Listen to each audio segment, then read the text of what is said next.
वेद ज्ञान का वह असीम भंडार है जिसके विषय में कहा गया है अनंता वेदाः, अर्थात वेद अनंत हैं, परंतु इस अनंत ज्ञान राशि को समझना, उसका सम्यक प्रयोग करना और उसे अक्षुण्ण बनाए रखना, ये कैसे संभव हो? इसी गहन प्रश्न के समाधान हेतु हमारे प्राचीन मनीषियों ने 6 सहायक शास्त्रों की संरचना की, जिन्हें हम आज वेदांग के नाम से जानते हैं। ये वेद के ही अभिन्न अंग हैं। ये 6 वेदांग केवल सहायक शास्त्र ही नहीं, अपितु वेद रूपी ज्ञान के ताले को खोलने वाली कुंजियां हैं। ये वेदों के अध्ययन को एक सुदृढ़ व्यवस्था प्रदान करते हैं, उनके गूढ़ अनुष्ठानों की विधि स्पष्ट करते हैं और पीढ़ी दर पीढ़ी इस पवित्र ज्ञान की धारा को सुरक्षित रखते हैं। वास्तव में ये सब मिलकर ही वेद के ज्ञान को उसकी संपूर्णता प्रदान करते हैं।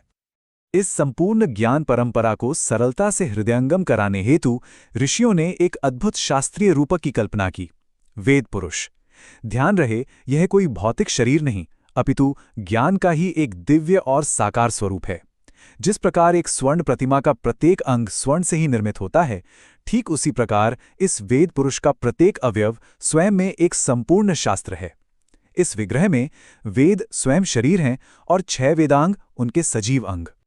पाणिनीय शिक्षा का ये प्रसिद्ध श्लोक इस वेद पुरुष का संपूर्ण चित्र हमारे समक्ष प्रस्तुत कर देता है। ये श्लोक कहता है कि छंद वेद के 2 चरण हैं, कल्प उसके 2 हाथ हैं, ज्योतिष उसके नेत्र हैं और निरुक्त को कर्ण कहा गया है। शिक्षा को वेद की नासिका माना गया है और व्याकरण को उसका मुख, और इसीलिए श्लोक के अंत में ये स्पष्ट निर्देश है कि इन 6 अंगों के साथ ही वेद का अध्ययन पूर्ण होता है और ऐसा करने वाला ही ज्ञान की सर्वोच्च अवस्था को प्राप्त करता है। तो चलिए, आज हम इसी वेद पुरुष के शास्त्रीय विग्रह की एक यात्रा पर निकलते हैं। हम उसके मुख और नासिका से आरंभ करेंगे, फिर नेत्र और कर्ण से होते हुए उसके हाथों और चरणों तक पहुंचेंगे।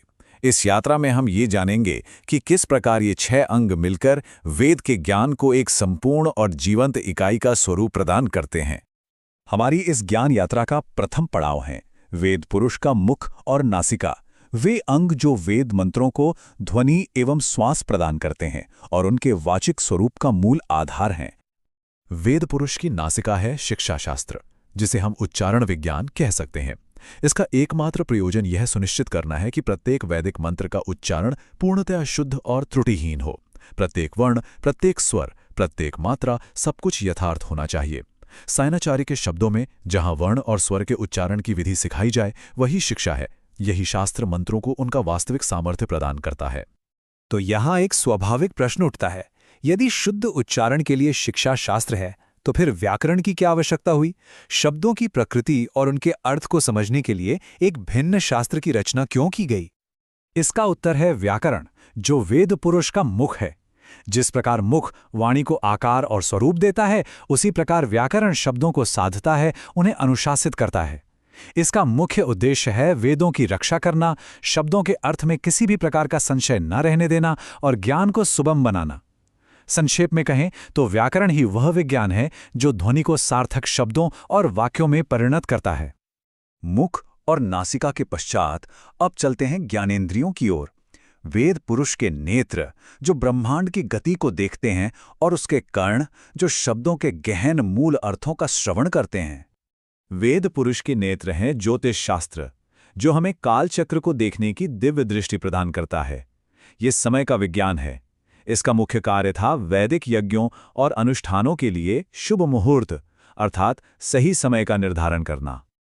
इसे प्रत्यक्ष शास्त्र भी कहा गया है, क्योंकि इसके साक्षी सूर्य और चंद्रमा हैं, जिन्हें हम अपनी आंखों से प्रत्यक्ष देख सकते हैं। इसीलिए ये मान्यता है कि जो ज्योतिष को जानता है, वही यज्ञ को उसके यथार्थ रूप में समझ सकता है।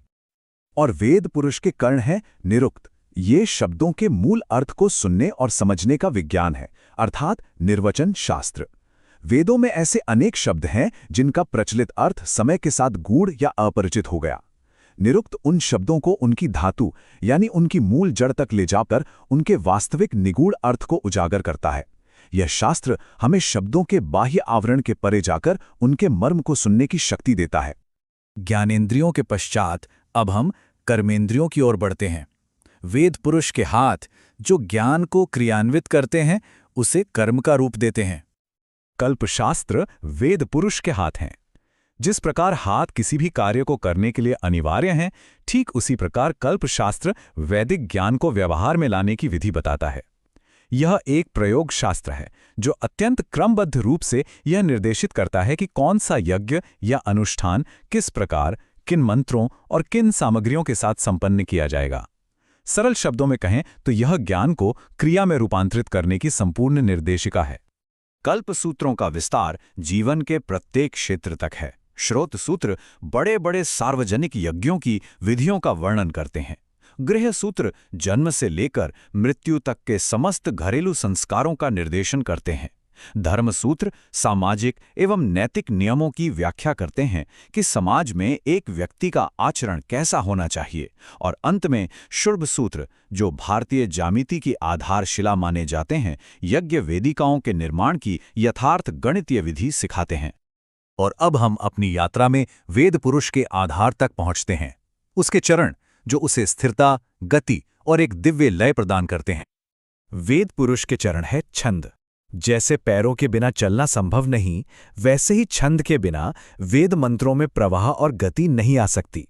छंद शब्द छादनाद से बना है, जिसका अर्थ है ढकना या रक्षा करना। यह वैदिक मंत्रों का वो काव्यात्मक ढांचा है जो उन्हें एक आवरण प्रदान करता है और सहस्रों वर्षों से उनके स्वरूप की रक्षा करता आया है, उन्हें विकृत होने से बचाता है। वैदिक वाङ्मय में मुख्य रूप से 7 छंदों का ही साम्राज्य है: गायत्री, उष्णिक, अनुष्टुप, बृहति, पंक्ति, त्रिष्टुप और जगति। ये केवल काव्य शैली के नाम नहीं, अपितु वैदिक ऋचाओं की आत्मा हैं। ये भिन्न भिन्न लय एवं गति के प्रतिमान हैं, जो संपूर्ण संहिताओं को एक अद्भुत सांगीतिक एवं गणितीय संरचना प्रदान करते हैं। तो इस प्रकार हमने वेद पुरुष के सभी अंगों को भिन्न भिन्न रूप में समझा। अब इन सबको एक साथ जोड़कर देखते हैं कि ये संपूर्ण एकीकृत ज्ञान प्रणाली किस प्रकार कार्य करती है। यह सारणी इस अद्भुत व्यवस्था का सार हमारे समक्ष रखती है। नासिका के रूप में शिक्षा अर्थात उच्चारण विज्ञान, मुख के रूप में व्याकरण अर्थात शब्द विज्ञान, हाथों के रूप में कल्प अर्थात प्रयोग विज्ञान, कर्णों के रूप में निरुक्त अर्थात अर्थ विज्ञान, पादों के रूप में छंद अर्थात पाठ विज्ञान और नेत्रों के रूप में ज्योतिष अर्थात काल विज्ञान। हर अंग अपने आप में एक संपूर्ण विज्ञान है और वेद पुरुष का एक अनिवार्य अवयव भी। और यही सर्वाधिक महत्वपूर्ण है। ये 6 शास्त्र पृथक विषय नहीं, अपितु एक एकीकृत प्रणाली हैं।